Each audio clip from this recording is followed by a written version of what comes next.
I paid for their dream house, their cars, their private school tuition, and at Sunday dinner they sat me in the corner with a plate of cold leftovers like I was the stranger. My name is Thomas Riley, 75 years old, widower, father of one ungrateful son named Connor, and grandfather to a sweet girl named Sophie who still believes her pop hung the moon. This is the story of the night I finally stopped being the family bank and started being a man again. Every morning begins the same in the little brick house Evelyn and I bought in 1978.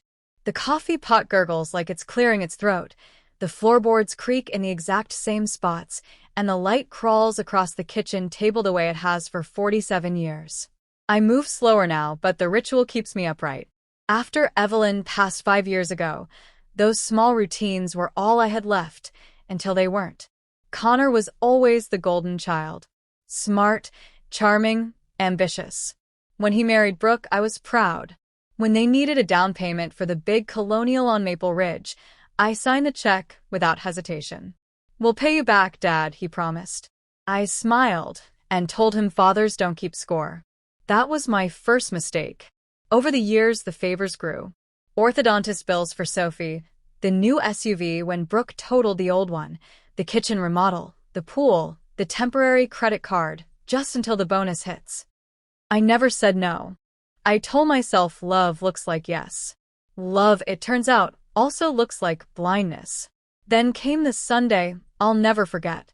I pulled into their circular driveway right on time, carrying the peach pie I'd baked from Evelyn's recipe. The house glowed, every light on, music drifting from the back deck. I let myself in the way I had for 20 years. Nobody greeted me at the door. Connor was on the phone pacing the foyer. Brooke was arranging charcuterie like she was staging a magazine shoot. Sophie waved from the staircase, but Brooke hushed her with a quick finger too. Her lips. The dining room table was set for 5. 5 warm plates, 5 crystal wine glasses catching the chandelier light, 5 linen napkins folded into perfect peaks. I stood there holding my pie like an idiot. Connor finally glanced up. "Oh, hey, Dad. We're kinda squeezed tonight. Mind grabbing the folding chair from the garage?" I fetched the wobbly metal chair myself, set it at the very end where the table runner didn't reach, half under the air conditioning vent.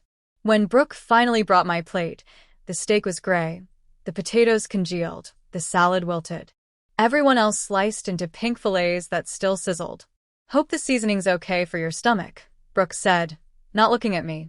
Conversation floated above my head. Street Barts for spring break, the new Tesla, the country club initiation fee.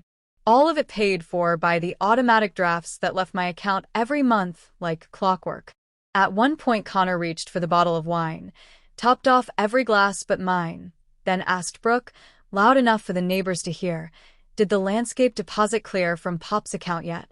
That was when something inside me snapped, not with noise, but with perfect, icy silence.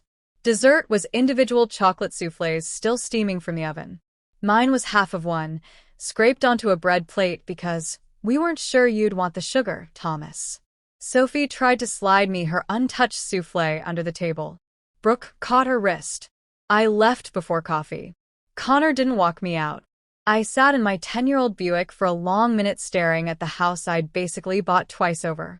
Then I drove home, rolled the windows down, and let the cold night air slap me awake. The next morning I was at the bank when the doors opened. I brought every statement, every canceled check, every authorization I'd blindly signed. Mrs. Delgado, the branch manager who'd known Evelyn and me since we were newlyweds, didn't ask questions. She simply said, "How much of your life do you want back, Mr. Riley?" "All of it," I answered. By noon, every automatic payment was killed, every joint card frozen, every secondary user removed. When I walked out, the sky felt wider. The fallout was immediate. Connor's texts went from confused to frantic to furious in under 6 hours. The mortgage declined.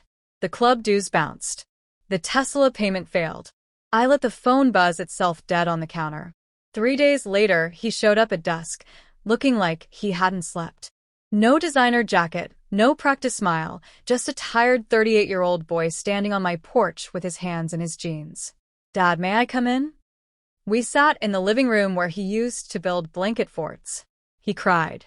Not pretty tears, ugly, shoulder-shaking sobs. Told me he'd been laid off 2 months ago and hadn't had the guts to say it. That they'd been living on my money alone. That he was ashamed. That he was terrified of losing the house, losing face, losing me. I didn't fix it. I didn't hug him and say never mind. I listened. When he was done, I said, "You're not losing me, Connor. But you are losing the version of me that disappeared, so you could shine. From now on, you'll have to see me to have me." He nodded like a man who finally understood gravity. A month later, he took a new job, smaller title, honest paycheck. Brooks sold the Tesla, started couponing, took the bus.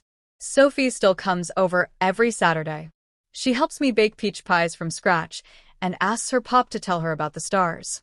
Some nights I sit on the porch I paid for with my own sweat 50 years ago, coffee gone cold in my hand, and I feel something I almost forgot existed, peace that belongs to me, not borrowed, not rationed, not leftover.